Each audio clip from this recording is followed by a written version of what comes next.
राधे राधे दोस्तों। ईश्वर आप सभी की सभी मनोकामनाएं पूर्ण करे और आप सभी को स्वस्थ और खुश रखे। चलिए कहानी शुरू करते हैं। हमारी आज की कहानी का शीर्षक है भाभी हो तो ऐसी। लड़के वाले मेरी ननद अनीता को देखकर जा चुके थे। हमेशा की तरह उनके चेहरे पर साफ नाखुशी झलक रही थी, जबकि दीदी में कोई कमी नहीं थी। पढ़ी लिखी, अच्छी नौकरी वाली, लंबी छरहरी और देखने में भी ठीक ठाक ही थी। बस रंग थोड़ा सांवला था। रिश्ता टूटने के बाद हर बार घर वाले यही सोचकर खुद को समझा लेते कि जब भगवान चाहेंगे तब सब ठीक होगा, लेकिन अनीता दीदी धीरे धीरे अंदर से टूटने लगी थी। उम्र भी तो एक मोड़ पर आकर बोझ बनने लगती है। इस जून में दीदी 30 साल की हो जाएंगी। ये सोचकर सास ससुर की रातों की नींद उड़ जाती थी। जैसे जैसे उम्र बढ़ेगी वैसे वैसे अच्छा रिश्ता मिलना मुश्किल होता जाएगा, पर वे लोग बस यही सोचकर चुप हो जाते थे कि क्या किसी से भी रिश्ता जोड़ा जा सकता है। कम से कम सोच और समझ तो मिलनी चाहिए ना। सिर्फ सांवले रंग के लिए किसी को ऐसे ही किसी के भी साथ शादी के बंधन में धकेल देना ठीक नहीं। मेरे पति आदित्य दीदी से 1 साल छोटे हैं। जब दीदी की शादी टलती ही जा रही थी तो घर वालों को मजबूरन आदित्य की शादी पहले करनी पड़ी। वैसे भी हमारा प्रेम विवाह था। मेरे घर वालों को भी हमारी शादी को लेकर चिंता थी, इसीलिए उन्होंने भी जल्दी करने को कहा और फिर बात पक्की हो गई। आदित्य अपनी दीदी से बेहद प्यार करते हैं और क्यों न करें, दीदी है भी बहुत खास, समझदार, आत्मनिर्भर और परिवार की जिम्मेदारियों को अच्छी तरह से निभाने वाली। शादी के बाद आदित्य ने मुझसे एक ही बात कही, अनीता दीदी को कभी यह मत महसूस होने देना कि वे इस घर पर बोझ हैं। उनका सम्मान हमारे लिए सबसे ऊपर है। घर का हर बड़ा फैसला दीदी की राय से ही लिया जाता। दीदी भी हमें बहुत प्यार करती थी। मैं अपने घर में अकेली बेटी थी, माँ पापा की लाडली, लेकिन फिर भी बहन भाइयों के लिए मैं हमेशा तरसती रही। लेकिन इस घर में आकर ऐसा लगा जैसे मुझे एक प्यारी सी बड़ी बहन मिल गई हो। अनीता दीदी भी मुझे बड़ी बहन के जैसा ही प्यार करती थी। एक दिन की बात है, आदित्य ऑफिस के टूर पर गए हुए थे। रात काफ़ी हो चुकी थी। सास ससुर गहरी नींद में थे, लेकिन दीदी अभी तक घर नहीं लौटी थीं। चिंता में मेरी भी नींद उड़ गई थी। तभी बाहर से कार के हॉर्न की आवाज़ आई। मैंने खिड़की से झांका। दीदी कार से उतर रही थीं, पर इस बार कुछ अलग था। उनके साथ एक आदमी भी बैठा था। थोड़ा अजीब लगा। आमतौर पर तो ऑफिस की कैब ही उन्हें छोड़ने आती थी, फिर आज ये कौन था जो उन्हें छोड़ने आया। मुझे जागता देख पहले तो दीदी चौंकी, फिर मुस्कुराई और बोली, तुम अब तक सोई नहीं? मैंने भी मुस्कुराते हुए कहा, आपका इंतजार कर रही थी दीदी। जब तक आप घर नहीं लौटती नींद कैसे आए मेरी प्यारी दीदी। फिर उनसे लिपटते हुए कहा, खाना लगाऊं आपके लिए? दीदी ने हल्की मुस्कान के साथ कहा, नहीं, आज ऑफिस में ही खा लिया था, अब तू सो जा। गुड नाइट दीदी कहकर मैं अपने कमरे में चली गई। पर नींद कहाँ, मन में ढेरों सवाल उठ रहे थे। पिछले कुछ दिनों से दीदी थोड़ी परेशान, थोड़ी खोई खोई सी दिखती थी। अगर ऑफिस की टेंशन होती तो ज़रूर बताती। कुछ तो है जो वो छिपा रही हैं। और आज इतनी रात गए किसी अनजान शख्स के साथ लौटना, ज़रूर कोई बात है। अगर वो इंसान उनकी पसंद का है और दीदी उससे शादी करना चाहती हैं तो पूरा घर खुशी खुशी मान जाएगा। पर शायद बात कुछ और है। मैंने सोच लिया कि अब इस बात की सच्चाई मैं ज़रूर जानकर रहूँगी। ये सोचते सोचते कब नींद आ गई पता ही नहीं चला। सुबह जब आँख खुली तो देखा दीदी ऑफिस जाने के लिए तैयार हो रही थीं। मैंने चौंक कर पूछा, अरे दीदी, आज इतनी सुबह सुबह इतनी जल्दी ऑफिस जाने की क्या ज़रूरत है? अभी तो ठीक से उजाला भी नहीं हुआ। उन्होंने मेरी ओर देखा, मुस्कुराई और बोली, आज एक ज़रूरी मीटिंग है, जल्दी पहुंचना होगा। तुम्हें परेशान कर दिया ना, मुझे माफ़ कर दो। मैंने धीमे स्वर में कहा, परेशान तो नहीं दीदी, बस थोड़ी चिंता होती है आपको लेकर। आप इन दिनों कुछ अलग सी लग रही हैं। वो हल्के से मुस्कुराईं, पर उनकी आंखों में थकी हुई उदासी अब भी झलक रही थी। शायद उन्होंने कुछ कहना चाहा, लेकिन फिर चुप हो गईं। मैं समझ गई अभी वो कुछ बताना नहीं चाहती। कुछ देर बाद वो ऑफिस चली गईं और मैं रसोई की ओर बढ़ गई, पर दिल बार बार वहीं अटका रहा। अनीता दीदी आखिर किन उलझनों में है? उस दिन सारा दिन मैं यही सोचती रही। शाम को मैंने तय किया कि मैं आदित्य से बात करूंगी। वो दीदी के सबसे करीब हैं, शायद उन्हें कुछ पता हो। जब शाम को आदित्य का फ़ोन आया तो मैंने धीरे से पूछा, आपको दीदी की कोई चिंता नहीं होती? क्या आपको नहीं लगता कि वो इन दिनों कुछ ज़्यादा ही उदास और उलझी हुई सी रहती हैं? आदित्य ने गहरी सांस ली। हाँ, मुझे भी कुछ अजीब लग रहा है। मैंने कई बार उनसे पूछा पर उन्होंने टाल दिया। लेकिन एक बात बताता हूँ, कुछ हफ्ते पहले मैंने एक आदमी से फ़ोन पर बात करते सुना था उन्हें। बातें करते समय उनका चेहरा बहुत गंभीर था। मैं सुन तो नहीं पाया कि वह क्या बात कर रही थीं, लेकिन जब मैंने उनसे पूछा तो उन्होंने बस यही कहा कि ऑफिस का मामला है। हो सकता है कि ऑफिस की कोई परेशानी हो, फिर भी मैं आकर बात करूँगा। अगर हो सके तो तुम भी बात करके देख लेना। उसके बाद थोड़ी बहुत और बातें करके आदित्य ने फ़ोन रख दिया। आदित्य की बात सुनकर मेरे मन में फिर वही शक आया। हो ना हो दीदी जिससे फ़ोन पर बात कर रही थी वह वही आदमी था जो दीदी को कल कार में छोड़ने आया था। क्या दीदी किसी रिश्ते में है? और अगर हैं तो क्यों छुपा रही हैं? मुझे लगता है कि दीदी ज़रूर किसी बहुत बड़ी परेशानी में है। कहीं कोई व्यक्ति उन्हें परेशान तो नहीं कर रहा, क्योंकि दीदी दिन पर दिन उदास रहने लगी हैं। अब तो मुझे ही कुछ करना होगा, लेकिन बहुत संभल कर। घर में किसी को बताना ठीक नहीं होगा, वरना दीदी को बहुत शर्मिंदगी महसूस होगी। फिर रात को वही व्यक्ति उन्हें छोड़ने आया। इस बार मैंने पहले से ही इंतजार किया हुआ था, इसलिए उसकी हल्की सी झलक देखने को मिल गई। सास ससुर ने जब दीदी से देर से आने का कारण पूछा तो बिना रुके अपने कमरे के ओर जाते हुए थकी सी आवाज़ में बोली, ऑफिस में मीटिंग थी, थक गई हूँ, मैं सोने जा रही हूँ। आजकल इस लड़की को क्या हो गया है? मेरी माँ यानी सासू माँ बड़बड़ाई, बिना खाए सो जाती है। छोड़ दे ऐसी नौकरी, न खाने का ठिकाना न सोने का। मैंने उन्हें शांत किया। मम्मी जी, आप चिंता मत कीजिए, मैं दीदी का खाना उनके कमरे में पहुंचा दूंगी और उन्हें खिलाकर ही आऊंगी। आप आराम कीजिए। मैं थाली लेकर उनके कमरे में गई तो देखा दीदी किसी से फ़ोन पर बात कर रही थीं। मुझे देखते ही उन्होंने फ़ोन बंद कर दिया। मैंने मनुहार करके उन्हें थोड़ा सा खाना खिलाया, लेकिन उनका चेहरा बहुत बुझा हुआ था और आंखें मुझसे चुराई जा रही थीं, जैसे वो कोई बोझ छुपा रही हों। मैंने कुछ भी पूछना उचित नहीं समझा। एक हफ्ते बाद आदित्य लौटने वाले थे और मैं आदित्य के आने से पहले ही सारी बातों का पता लगाना चाहती थी। मैंने अपनी सास से शॉपिंग का बहाना बनाया और सीधी दीदी के ऑफिस जा पहुंची। मुझे अचानक देखकर वो घबरा गई। तू यहाँ, सब ठीक है ना? मैंने मुस्कुराते हुए कहा, अरे दीदी, कोई खास बात नहीं, पास में काम था तो सोचा आपसे मिलती चलूं। आजकल तो आप घर भी देर से आती हैं, मिलना ही कहाँ हो पाता है। चलो ना दीदी, आज ऑफिस से छुट्टी ले लो, साथ में चलेंगे घर। वो थोड़ी अनमनी सी बोली, नहीं नहीं, बहुत काम है, बॉस छुट्टी नहीं देगा। एक बार पूछ तो लो दीदी, क्या पता हाँ कर दें। ठीक है, कोशिश करती हूँ, उन्होंने फीकी मुस्कान के साथ कहा और बॉस के केबिन की ओर चली गईं। थोड़ी देर बाद जब वो निकली तो उनके साथ वही आदमी था जो अक्सर उन्हें छोड़ने आता था। मेरे मुंह से निकला, अरे ये तो वही आदमी है। सौभाग्य से आसपास कोई नहीं था और किसी ने भी मेरी ये बात नहीं सुनी थी। दीदी को छुट्टी मिल गई थी, लेकिन बॉस खुद उन्हें बाहर तक छोड़ने आया, ये मुझे कुछ अटपटा सा लगा। मैंने हंसी में कहा, वाह दीदी, बड़ी शान है आपकी, बॉस खुद बाहर तक छोड़ने आया। ऑफिस वाले तो आपसे जलते होंगे। दीदी ने बस एक फीकी सी मुस्कान दी, कुछ कहा नहीं। घर लौटने पर सासू माँ भी उन्हें जल्दी आया देखकर खुश हो गईं। रात को सभी सो चुके थे कि अचानक दीदी के कमरे से उल्टियों की आवाज़ आई। मैं भागकर वहाँ पहुँची। दीदी कुर्सी पर बेसुध सी बैठी थीं। मैं घबरा गई। मैंने माथा सहलाते हुए पूछा, क्या बात है दीदी? ऐसा तो कुछ नहीं खाया था जो खराब लगे, फिर ये बदहजमी क्यों? लेकिन दीदी मेरी बात पर खामोश ही रहीं। फिर अचानक जैसे दिमाग में घंटी सी बजी। क्या कहीं दीदी? मैंने उनके कंधे थामते हुए कहा, दीदी कहीं आपका बॉस?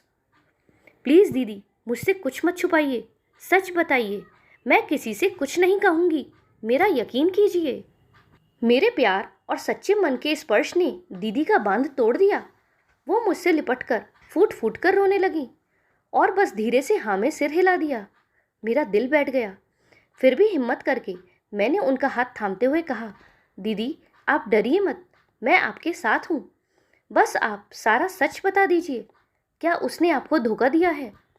दीदी का शरीर थरथरा रहा था और आंखों से आंसू बहते ही जा रहे थे। मैंने उनका हाथ थामे रखा और चुपचाप बैठ गई जब तक कि उन्होंने खुद बोलना शुरू नहीं किया। वो रोहित, दीदी ने धीरे से कहा, मेरा बॉस ही नहीं, मेरा सब कुछ बन गया था। जब ऑफिस में सब लोग मेरी शादी की बात छेड़ते थे तो वही एक था जो मुझे समझता था, मेरा मजाक नहीं उड़ाता था। उसके साथ बातें करते हुए मैं भूल जाती थी कि मेरी उम्र बढ़ रही है या मैं सांवली हूँ। वो कहता था, अनीता तुम जैसी हो वैसी ही सबसे खूबसूरत हो, और मैं बेवकूफ़ बनती गई। उनकी आवाज़ टूट रही थी। फिर वह सुबकते हुए बोली, धीरे धीरे मुलाकातें बढ़ीं, काम के बहाने, मीटिंग्स के बाद। फिर एक दिन उसने कहा कि वो अपनी बीवी से बहुत दुखी है और तलाक लेने वाला है। उसने मुझसे वादा किया कि बस कुछ ही समय में सब ठीक हो जाएगा। एक बार उसका तलाक हो जाए तो वह मुझसे शादी कर लेगा। और मैं उसकी बातों में बहती चली गई। ऐसा कहकर दीदी जोर जोर से रोने लगी। मैं चुपचाप उनकी पीठ सहलाती रही। दीदी जैसे खुद को ही कोस रही थीं। फिर बोली, मुझे क्या पता था कि मैं सिर्फ उसकी ज़िंदगी की एक ब्रेक टाइम एंटरटेनमेंट हूँ। मैं जिस प्यार को अपनी ज़िंदगी समझ बैठी वो उसके लिए सिर्फ खेल था। जब मैंने उसे बताया कि मैं प्रेग्नेंट हूँ तो उसने ऐसे रिएक्ट किया जैसे उसने कुछ सुना ही ना हो। जब मैं उसे घूरते हुए दोबारा तेज शब्दों में यही बात कही तो उसने बहुत ही बेशर्मी से कहा, तो इसमें मैं क्या करूं? फिर हंसते हुए बोला, इस उम्र में तुम क्या उम्मीद कर रही थी कि मैं तुम्हारे लिए सब कुछ छोड़ दूंगा? इस बच्चे को गिरा दो और जैसा चल रहा है उसे चलने दो। ऐसा कहकर वह बेशर्मों की तरह हंसने लगा। मेरे पास तो कोई रास्ता भी नहीं है। मैं उसके बारे में किसी को बता भी नहीं सकती क्योंकि गलती तो मेरी ही है। दीदी का सिर मेरे कंधे पर झुक गया। मैं टूट गई, बिखर गई। सोचती हूँ किसे बताऊँ, माँ पापा को जो हमेशा मेरे लिए अच्छा सोचते थे, या आदित्य को जो मेरी इतनी इज्जत करता है। मुझे खुद से घिन आने लगी है। मैंने उनके आंसुओं को पोंछते हुए कहा, दीदी आप अकेली नहीं हैं, मैं आपके साथ हूँ। हम मिलकर कोई रास्ता जरूर निकालेंगे। आपकी गलती सिर्फ यह थी कि आपने किसी को सच्चे दिल से चाहा जो उस प्यार के काबिल ही नहीं था। उन्होंने मुझे देखा। उनकी आंखों में पहली बार राहत की एक हल्की सी झलक थी। मैंने उनसे पूछा, दीदी लगभग कितना समय हुआ होगा? वो बोली, मुझे नहीं पता। मैं जरा भी देर नहीं करना चाहती थी, इसीलिए मैंने अगले दिन अपनी सास को बताया कि दीदी ने आज ऑफिस से छुट्टी ली है, इसीलिए हम दोनों शॉपिंग के लिए जा रहे हैं। फिर मैं और अनीता दीदी अस्पताल गए, जहां चुपचाप मेडिकल टर्मिनेशन की प्रक्रिया पूरी हुई। मैंने अपने किसी जान पहचान के क्लिनिक से अपॉइंटमेंट लिया था, जहां गोपनीयता का पूरा ध्यान रखा गया। डॉक्टर ने भी हमारा साथ दिया और पूरी प्रक्रिया बिना कोई रिकॉर्ड छोड़े पूरी हो गई। घर लौटते हुए दीदी की आंखें शांत थीं, मगर उस शांति के नीचे आग थी। अब वे खुद को किसी का शिकार नहीं बनने देने वाली थीं। अबॉर्शन की वजह से दीदी की हालत थोड़ी खराब थी। जब मेरी सासू माँ ने पूछा कि इसकी ये हालत कैसे हुई, तब मैंने उन्हें बताया कि मार्केट में शॉपिंग करने के बीच में दीदी को चक्कर आ गया था। तब मैं उन्हें डॉक्टर के पास ले गई। वहाँ डॉक्टर ने बताया कि दीदी को थोड़ी कमजोरी हो गई है और इनका हीमोग्लोबिन भी कम हो गया है। अगर 1 हफ्ता आराम करेंगी तो बिल्कुल ठीक हो जाएंगी। कुछ दवाइयाँ भी दी हैं। तब मेरी सासू माँ बोली, काम ही इतना करती है, अपने शरीर का जरा भी ध्यान नहीं रखती। अब 1 हफ्ता इसे बिस्तर से उठने भी मत देना। बस हमारा काम बन गया था। अब दीदी ने पूरा 1 हफ्ता रेस्ट किया, जिससे वह पूरी तरह से स्वस्थ हो गई। अब दीदी में हिम्मत भी आ गई थी। ठीक होने के बाद एक दिन उन्होंने मेरे हाथ को थामते हुए कहा, अब वक्त है उसे उसके किए की सज़ा देने का। मैं मुस्कुराई और बोली, मैं हमेशा आपके साथ हूँ, पूरी ताकत से। फिर हमने एक योजना बनाई, साफ, चालाक और असरदार। दीदी ने ऑफिस में धीरे धीरे उस धोखेबाज रोहित से बात करना कम कर दिया, लेकिन उसे यह भी एहसास नहीं होने दिया कि अब हम उसकी पोल खोलने वाले हैं। एक दिन उन्होंने जानबूझकर रोहित को ऑफिस के कॉन्फ्रेंस रूम में बुलाया और कहा कि वो उससे मिलना चाहती हैं, आखिरी बार अकेले में। मैं पहले से ही वहाँ एक छोटे कैमरे के साथ मौजूद थी, पर्दे के पीछे। जब रोहित वहाँ पहुँचा तो उसने बड़े ही इतराते हुए दीदी से पूछा, बोलो क्या काम है, क्यों बुलाया है, क्या फिर से कुछ करना है? दीदी बोली, रोहित तुम्हें शर्म नहीं आती? अभी भी तुम ऐसी ही बातें कर रहे हो। इतने दिनों से तुम मेरे शरीर से खेल रहे हो, अब जब शादी की बात की तो तुमने मना कर दिया। तुम्हें यह भी पता है कि मैं तुम्हारे बच्चे की माँ बनने वाली हूँ, उसके बाद भी तुमने मेरा साथ नहीं दिया। उसके बाद दीदी ने रोहित से कहा, जो तुमने किया उसके बाद भी अगर मैं चुप बैठूं तो वो मेरी कमजोरी होगी, लेकिन मैं तुम्हें वैसे ही खत्म करूंगी जैसे तुमने मेरी आत्मा को किया। रोहित हंसने लगा, क्या कर लोगी तुम? तुम्हारे पास कोई सबूत नहीं और दुनिया तो तुम पर ही उंगली उठाएगी। तभी मैं बाहर निकली और उसके सामने कैमरा लहराया जिसमें उसके पिछले सारे झूठे वादे और बातें रिकॉर्ड हो चुकी थी। अब तो सबूत है मेरे पास और ये रिकॉर्डिंग तुम्हारी पत्नी तक पहुंचेगी, अभी इसी वक्त।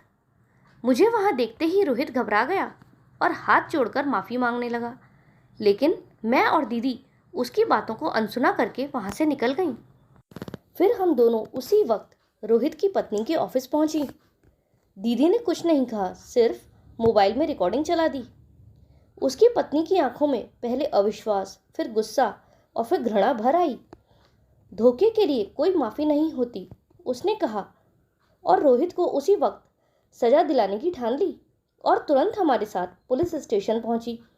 वहां अपने पति के खिलाफ कंप्लेंट दर्ज कराकर सीधे पुलिस के साथ हम सब लोग रोहित के ऑफिस पहुंचे। सभी कर्मचारी पुलिस को देखकर हैरान थे। जब रोहित की पोल खुली तो ऑफिस की ही एक और लड़की सामने आई और वह बोली, रोहित ने मेरे साथ भी धोखा किया है। तभी रोहित की पत्नी ने खींचकर उसके गाल पर थप्पड़ मारा कि तुमने मेरे विश्वास का विश्वासघात किया है, आज से तुम्हारा और मेरा कोई रिश्ता नहीं। उसके बाद पुलिस उसे अपने साथ ले गई। रोहित गिड़गिड़ाता रहा, माफ़ी मांगता रहा, लेकिन माफ़ी का तो कोई सवाल ही नहीं था। वो दिन दीदी के जीवन का नया मोड़ था। वो लौटते हुए मुस्कुराईं, पहली बार असली राहत के साथ। उन्होंने मेरा हाथ थामा और कहा, भाभी तुमने मुझे टूटने से बचा लिया। अब मैं दोबारा खुद को बनाने जा रही हूँ, बिना किसी डर, बिना किसी शर्म के। मैंने दीदी को गले लगाते हुए कहा, अब आपका अतीत नहीं, आपका हौसला आपकी पहचान बनेगा। कुछ हफ्ते बीत चुके थे। रोहित ऑफिस से निकाल दिया गया था। उसकी पत्नी ने उस पर केस कर दिया था और मीडिया में भी थोड़ी बहुत खबरें आ गई थीं, लेकिन हम दोनों ने इस पूरे मामले में खुद को पूरी तरह से अलग कर लिया था। दीदी अब पहले जैसी नहीं थी, अब उनमें एक नई चमक थी, एक ठहराव और आत्मविश्वास। उन्होंने खुद को काम में डुबो दिया। हर सुबह जल्दी उठती, योगा करती, फिर ऑफिस जाती और शाम को मेरे साथ बैठकर चाय पीती, हंसती, बातें करती, कभी कभी अपनी ही किसी पुरानी कमजोरी पर मुस्कुराती। भाभी, एक शाम उन्होंने मुझसे कहा, आज मुझे खुद पर गर्व हो रहा है। मैंने किसी झूठ को अपने अस्तित्व पर हावी नहीं होने दिया। हाँ, एक वक्त था जब मैं टूट गई थी, लेकिन आप मेरी रीढ़ बन गई। मैंने उनका हाथ पकड़कर कहा, दीदी आप जैसी बहन हर किसी को मिले, जिसने गलत को सहा नहीं बल्कि उसका सामना किया। आप जैसी औरतें ही दूसरी औरतों के लिए मिसाल बनती हैं। इसी बीच ऑफिस में एक नया प्रोजेक्ट शुरू हुआ जिसमें एक नई टीम के साथ काम करने का उन्हें मौका मिला।